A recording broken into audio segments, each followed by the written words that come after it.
as you may know, the official story is something that a lot of people do not accept.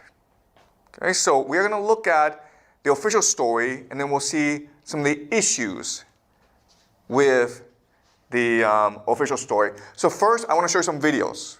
First, we're going to watch the moon landing.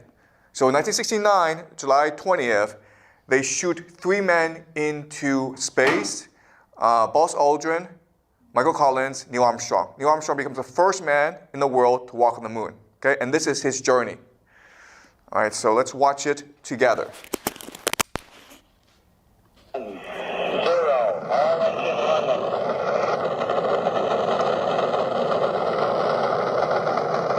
What you will see is that it takes a lot of thrust to get the man into space.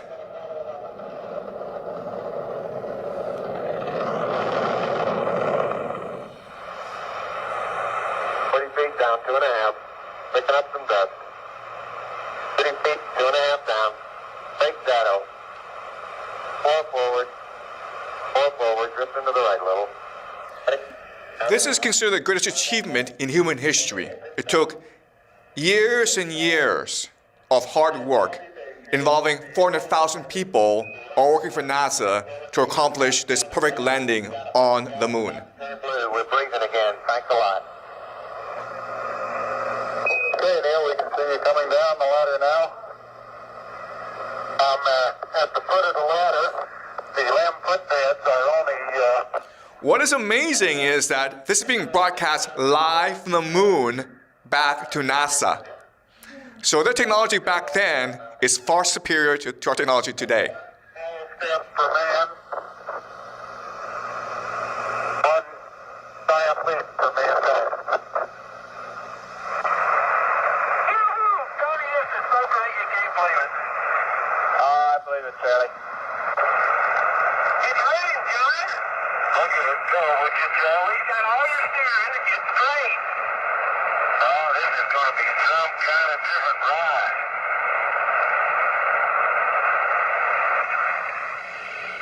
Hippity-hoppity, hippity-hoppity, hippity-hopping over hill and dale. I know this looks fake, but it's not, okay? This is official NASA footage, live from the moon. And this is the best part, okay? The best part is when they return from the moon back to Earth. You see how easy it is? It's just like they just fly up. No resistance at all, okay? Perfect. Humanity's greatest achievement. Now, what's amazing is that while they were on the moon, Both of you on the camera for a minute, please. President Nixon and the astronauts had a phone conversation. Okay? Roger, we'd like to get both of you on the field of view of the camera for a minute. Yeah, I think something rather important is coming up here. Neil and Buzz. This is being broadcast live to American people. Okay? We'd like to say a few words to you, over.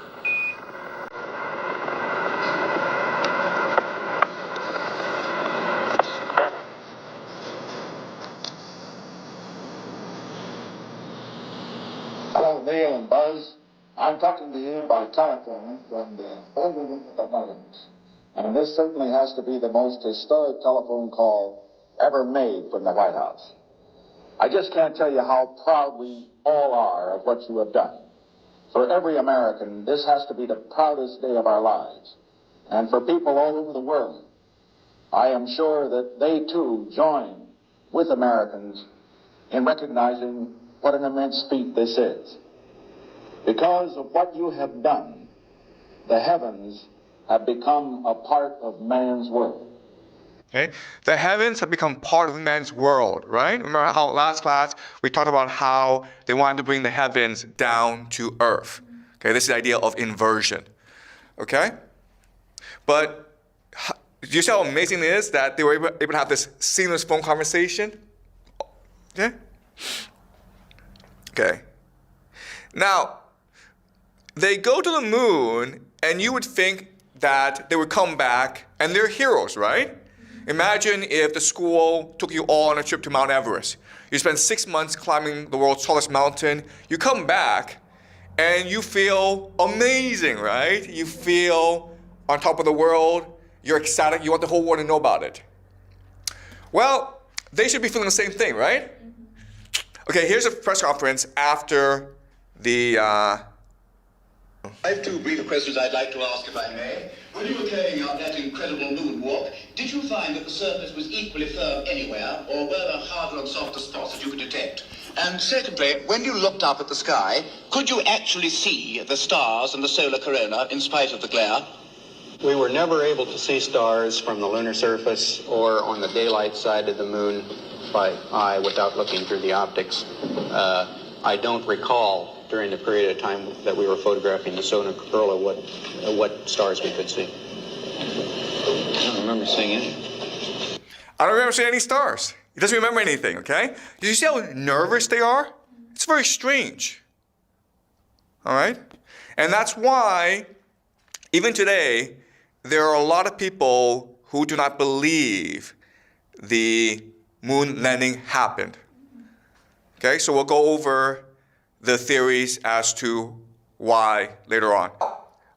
I know all this sounds suspicious, but there are lots of reasons why we should just believe the government. Okay? Why we should believe the United States government is telling us the truth, that the moon landing was actually real. Okay? So let's go over the reasons why we should never ever believe conspiracy theories. Okay? The first reason, of course, is the government would never lie to us. Okay? That's the first reason. It's probably the best reason. Second reason is, well, the government is too stupid to do anything like this, okay? They're incompetent, okay? The third reason is, why is there so much evidence that there's a conspiracy theory, right? If the government is so powerful, if they're capable of like doing these conspiracies, surely they can cover it up as well. Why is it on 9/11 we have all this footage? Why is it that we have the passports? Why is it that we have like this TV show? Why is there so much evidence? That makes no sense, right? So the fact that there's so much evidence suggests to us that the government is not involved, okay? Because the government is so powerful that it can just cover everything up, right? The other thing is, NASA has 400,000 people working on the space program, right? Why hasn't anyone come forward and confessed? Why hasn't anyone told the truth? That's kind of strange. So the fact that so many people were involved, but no one has come out and told us what happened, means that the government was telling the truth, okay? Does that make sense? It's very hard to keep 400,000 people quiet. Okay? Someone might have told a friend or a family member or just might have gotten drunk and then done a YouTube video. Who knows, okay? But it's very hard to keep 400,000 people under wraps. JFK, why did they kill him in public? Why not just make it a private thing, Just give him some poison, he dies, no one knows. Why make it into a spectacle? Okay, so another reason to doubt conspiracy theory, okay? And the last thing is, if the government was really involved, they would not allow us to discuss this, right? They wouldn't allow me to find this video online. They could just cover it all up, right? All these videos I've shown you are online. So this tells us the government doesn't have anything to fear, right? Okay? So we're in a strange situation where we can either believe the government is telling us the truth, but then we have all this evidence to suggest that they're not telling us the truth. Or we can believe that they did this, but what we also have to believe is that they did this and they want us to know that they did this and they want us to talk about these conspiracy theories. Okay? That's kind of strange. Well, it turns out we have an explanation for this. It's called revelation of method. The idea is that those who engage in evil must tell you that they are engaging in evil. The theory is that those who do conspiracies must tell you they're doing conspiracies. And there are 3 reasons why, okay? So let's go over them. The first reason is the idea of learned helplessness. And so the idea is, okay, let's just say that everyone knows that they did this, right? We get angry. We write emails. We make YouTube videos. Then what? Nothing, right? So the idea of learned helplessness is like the more angry you get, the more helpless you feel, and therefore the more obedient you become. Okay? That's the first reason. Second reason is the idea of karmic responsibility. And the idea is that the people in power are extremely superstitious. They believe that when they die, God will judge them. Okay? So we're all dead, and God says to the government, hey, why did you do all this evil stuff? And the government says, no, no, no, I did not act alone. Everyone participated. Why? Because I told them what I was doing.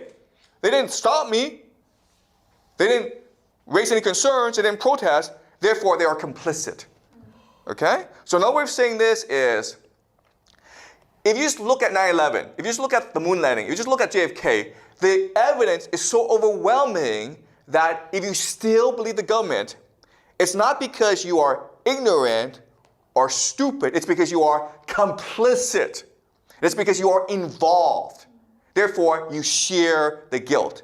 Therefore, the karma is spread to everyone. Okay, that's the logic. All right? And the third reason is attention capture. These events are set up in a way so that they will be remembered forever. Okay, so everyone remembers where they were, what they were doing, who they were with on 9/11. When JFK was assassinated, during the moon landing. Okay? So you probably were not in the United States. You might have been in China. You might have been Tunisia. You might have been in South Africa. It doesn't matter. Okay? You could have been on the moon. Okay? But you still remember what you were doing on 9/11 because it's etched into your consciousness. And that's the point. The point is to control people by controlling how people perceive reality. Okay? Because then you have the power of God.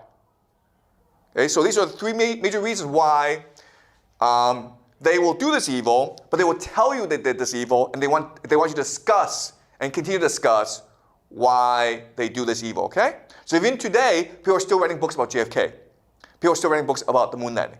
It's allowed because it's attention capture. Okay? It's like the idea of top of mind. So if you're a company, you don't care about bad publicity. All publicity is good because it's top of mind, right?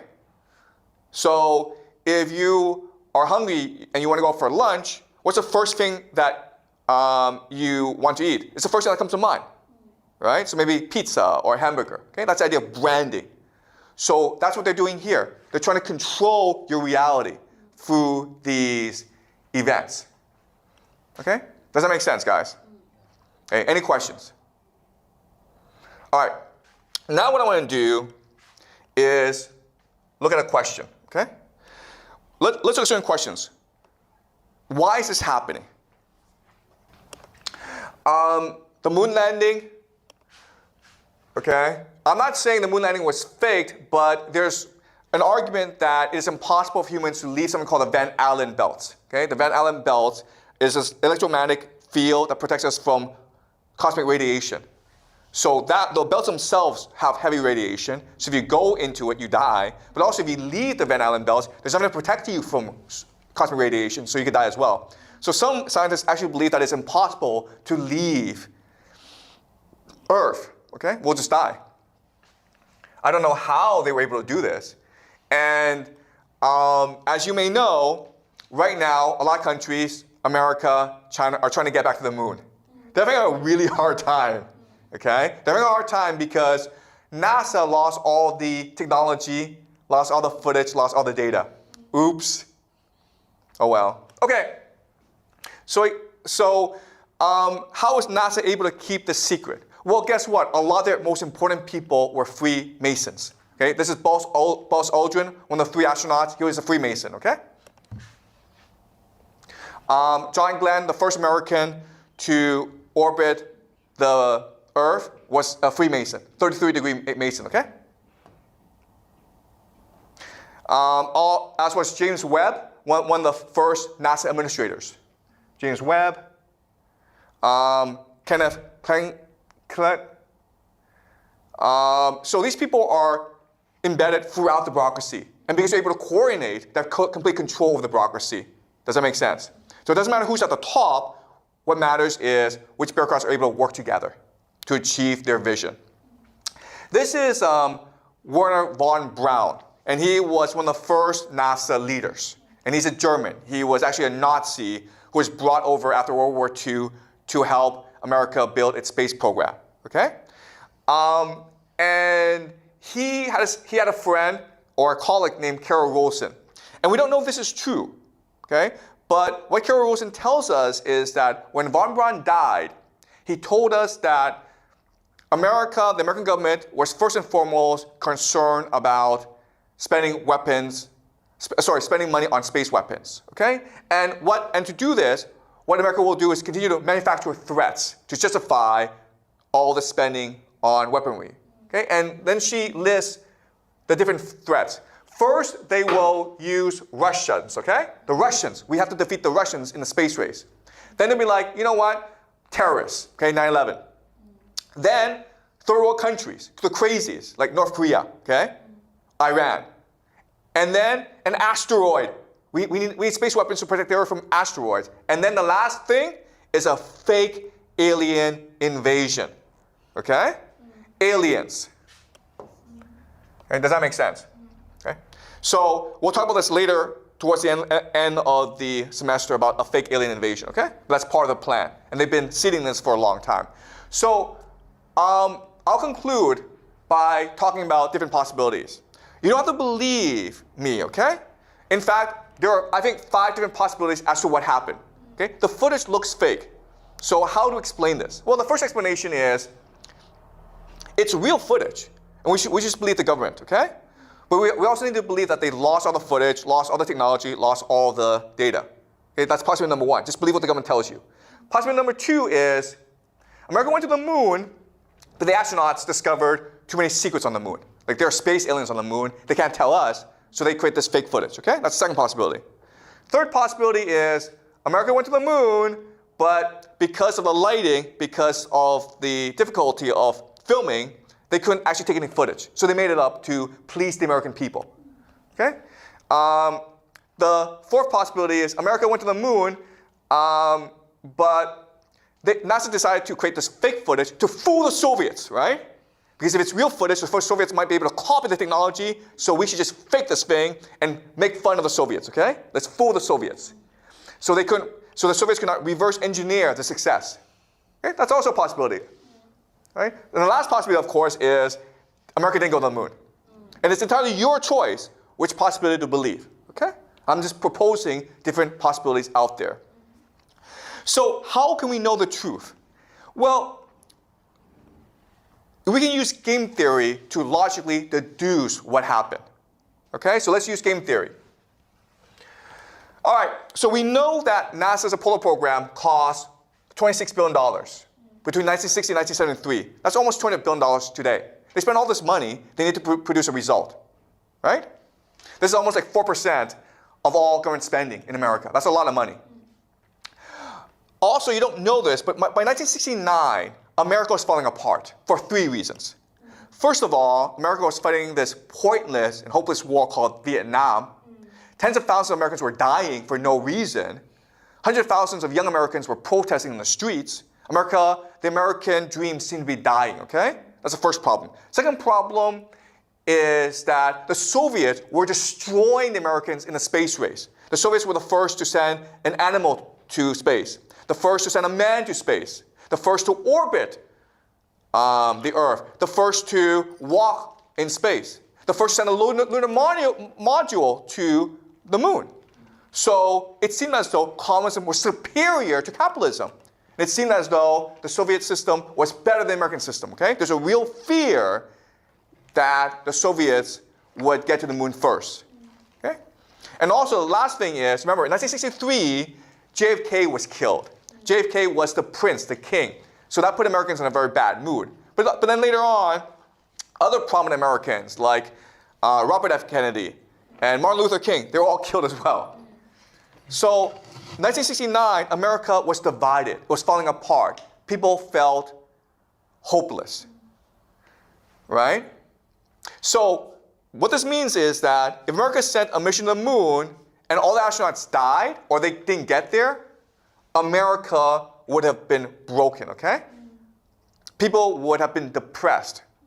And so according to game theory, America could not afford to take the risk of sending people to the moon. If they died, if it failed, America would have looked like idiots. Okay? But of course, there's always a counter-argument. The counter-argument is, okay, this makes sense, but why did the Soviets call out the Americans and said, you guys faked this? Right? What? America and the Soviet Union were in competition with each other. Everyone believed America went to the moon, but there's a lot of evidence to suggest that America didn't go to the moon. So why did the Soviets tell the world? Okay? That I can't answer for you. All right? So I just leave you with this thought. Okay? But what I believe is, within the next 2 years, the truth will slowly start to come out. And you will see for yourself what really happened.